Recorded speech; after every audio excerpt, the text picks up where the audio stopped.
ስለ ፊለር ማወቅ ያለባችሁ 5 ነገሮች። አንደኛ ፊለርን የምንጠቀመው ከንፈርን ትልቅ ለማድረግ ብቻ አይደለም፣ ብዙ ጥቅሞች አሉት።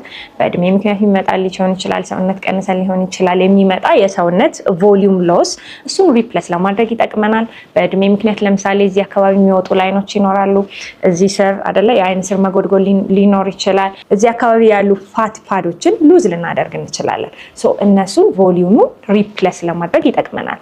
ሌላው ደግሞ ቅርጽ ለማስያዝ፣ አፍንጫን ቅርጽ ለማስያዝ ሊሆን ይችላል፣ ጆ ላይን ለማስተካከል ሊሆን ይችላል፣ ቅርጽ ለማስያዝ እንጠቀምበታለን።